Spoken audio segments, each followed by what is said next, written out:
안녕하십니까. PB사업부 PWM 솔루션팀의 김수정 대리입니다. 저희가 오늘 처음 시작하게 된 솔루션TV 리서치를 서치하다는 타사 하우스의 다양한 리서치 자료를 비교하여 객관적인 시각으로 시장을 이해하고 균형감 있는 전략을 수립하는 데 도움이 되고자 제작해 보았습니다. 10분 정도의 시간만 투자하셔서 최근 이슈들과 쟁점이 무엇인지 다양한 의견들을 들어보시고 고객들과 상담하실 때 많은 도움이 되셨으면 좋겠습니다. 다음은 8월 6일과 8월 21일의 매일경제 기사입니다. 제목은 인플레파이터 금액 위안, 다른 하나는 금액 위태로운 고공행진. 같은 신문 비슷한 날짜의 기사인데 헤드라인만 봐도 상당히 다른 의견인 게 보이시나요? 오늘은 이 상반되는 전망에 대한 리서치를 찾아보았고요. 향후 금값이 계속 상승할 것으로 보고 있는 삼성선물의 리포트와 반대로 일부 조정을 받게 될 것이라는 유안타증권과 하이투자증권의 리포트를 골라 비교해드리겠습니다. 첫 번째로 금값 상승을 전망하는 삼성선물의 리포트입니다. 지난 8월 4일 금값이 온스당 2,000불 고지를 넘어 사상 최고치를 기록했습니다. 이후 11일 5% 가까이 급락하였고 18일 다시 2,000불을 회복했죠.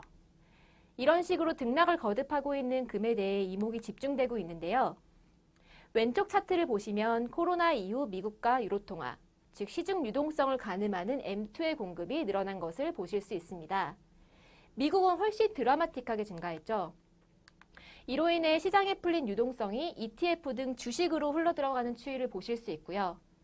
사실 이 차트처럼 금에 대한 수요는 대부분 장신구를 제외하면 투자 수요로 이루어졌기 때문에 이에 대한 가격 전망은 달러 가치와 금리, 물가 등의 관계를 통해 예상해 볼 수 있습니다. 그러면 삼성선물에서 얘기하는 금 상승 요인을 하나씩 살펴보겠습니다. 첫 번째로 달러와 약세 현상입니다.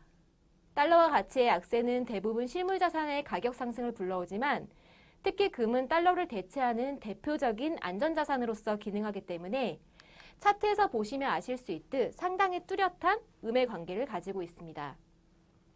이 리포트에서는 달러와 약세의 원인을 유로화 가치의 반등, 미국 내 코로나 확산으로 인한 고용 부진, 유동성 증가와 금리 인하, 백신 개발 기대, 실질금리 하락 이렇게 5가지로 나누어 파악하고 있습니다. 두 번째로 실질금리의 하락입니다. 여기서 실질금리란 명목금리에서 인플레이션을 차감한 개념이고요. 이 실질금리는 명목금리가 하락할 때 하락하고 또는 기대물가가 상승할 때 하락하게 됩니다. 그런데 시중 유동성이 늘면서 차트와 같이 기대물가가 빠르게 올랐고 뿐만 아니라 연준이 어느 정도 물가 상승이 생긴다 하더라도 저금리를 유지한다는 스탠스를 보이면서 명목금리 하락과 기대물가 상승이 동시에 발생하게 된 것입니다. 이로 인해 회색선의 실질금리가 마이너스로 가 있는 것을 보실 수 있는데요. 실질금리가 마이너스면 현금을 보유할수록 손해를 보기 때문에 금투자가 활발해지고 따라서 실질금리와 금가격은 이처럼 역의 관계를 가지고 있는 것을 확인하실 수 있습니다. 이처럼 기대물가 반등과 함께 명목금리 하향 안정화로 계속 실질금리가 하락하고 있습니다. 주요국들 기준금리 차트 보시면 현재 금리가 굉장히 하향 평준화되어 있는 것을 알 수 있습니다. 사실 일반적인 상황이라면 물가가 반등하여 인플레이션이 일어날 때 중앙은행은 기준금리를 올려서 시중 유동성을 흡수하는데요. 그러나 현재 코로나19로 인해 불확실한 변수가 존재하고 있어 쉽게 금리를 올리지 못하고 인위적으로 낮은 시장금리가 계속 유지되고 있는 상황입니다.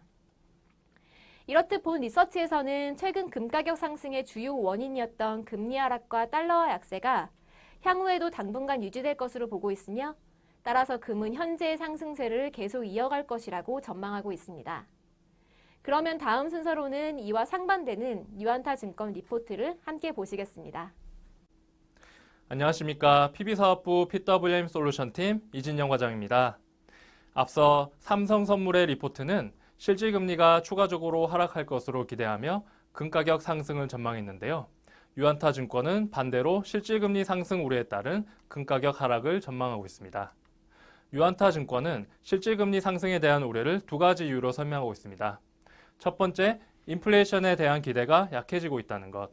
두 번째, 명목금리가 상승할 가능성이 높다는 부분입니다. 먼저 기대 인플레이션 하락에 대한 내용입니다. 이 차트는 기대 인플레이션을 나타내는 BI 10년물 변화를 보여주고 있습니다. 미국의 기대 인플레이션은 코로나 사태 직후 급락하였다가 조금씩 회복되어 코로나 발생 이전 수준까지 올라온 상황입니다. 최근 코로나 2차 팬데믹 우려 등으로 추가적인 상승세가 떨어질 우려가 있습니다. 이미 독일의 기대 인플레이션 상승세는 정점을 찍고 최근 들어 꺾이는 모습을 볼 수 있습니다. 이번 차트는 코로나 2차 팬데믹 재확산 우려가 인플레이션 기대에 부정적으로 작용할 수 있다는 내용입니다. 스페인의 사례를 보면 코로나 확진자 수가 안정적으로 유지되었던 시기에는 소비자 물가지수 CPI가 상승하였지만 확진자 수가 증가함에 따라서 다시 CPI가 하락했다는 사실을 알 수 있습니다. 인플레이션 상승에 대한 기대가 어려운 상황에서 실질금리가 낮아지려면 명목금리의 하락이 필요합니다. 하지만 현 시점에서 명목금리 추가 하락 기대는 쉽지 않다고 보고 있습니다. 만성적자 국가인 미국이 경기 부양을 위해서 재정정책을 쓰려면 국채 발행을 추가로 해야 합니다. 그러나 미국은 이미 확대된 부채 부담으로 신용 등급에 대한 경고까지 받고 있는 상황입니다. 대규모 자금 조달을 위한 추가적인 국채 발행은 결국 금리 인상 부담으로 연결될 가능성이 있습니다. 국채 발행 시 해외 수요에 관련된 문제도 있습니다. 현재 미국 국채 중에 해외에서 보유하고 있는 비중은 30% 수준으로 해외에서 소화되는 물량이 적지 않습니다. 차트에서 알 수 있듯이 미국 채권 보유량 기준 2위인 중국이 미국채 매수에 미온적인 태도를 보이고 있다는 점은 대규모 국채 발행 시 금리 인상을 우려하게 만드는 요인입니다. 실질금리 상승으로 인한 금가격 하락 전망을 종합해보면 실물 경제 회복 속도가 최근 둔화되고 있고 기대 인플레이션 BI 지표도 상승세가 둔화될 조짐이 보이고 있는 상황입니다. 그리고 코로나 2차 팬데믹 우려도 기대 인플레이션 회복에 부정적으로 작용할 수 있습니다. 명목금리가 오를 수 있다는 근거로는 부채 부담이 큰 미국에서 대규모 국채 발행을 하게 되면 명목금리 인상 압력이 생긴다는 점과 해외 국채 수요 축소, 6월 이후부터 자산 규모를 늘리지 않고 있는 연준의 소극적인 정책 스탠스를 들었습니다. 다음은 코로나 백신 개발 성공이 금가격 하락 요인이 될 수 있다는 하이투자증권의 리포트입니다. 지난 8월 12일 장중한 때 금가격이 급락했었습니다. 급락한 배경으로 차익 실현을 들 수 있지만 공교롭게도 러시아 백신 개발 성공 뉴스와 맞물려 있었음을 주목합니다. 하이투자증권은 백신 개발 성공을 안전자산 수요를 약화시키는 동시에 유동성 흐름에도 영향을 미칠 수 있는 변수로 보고 있습니다. 코로나 백신 개발이 반가운 뉴스지만 백신 개발에 따른 경기 정상화 기대는 그동안 자산 가격 랠리를 견인했던 유동성 흐름을 위축시키는 전환점이 될 수 있습니다. 결국 각종 자산 가격 조정과 안전자산 수요 약화의 빌미로 이어질 수 있기에 코로나 백신이 금가격 하락을 가져온다고 보고 있습니다. 이상으로 금가격 상승과 하락에 대한 상반된 입장을 가지고 있는 리포트들을 소개해드렸습니다. 솔루션TV는 다음에 더 좋은 내용으로 인사드리겠습니다. 감사합니다.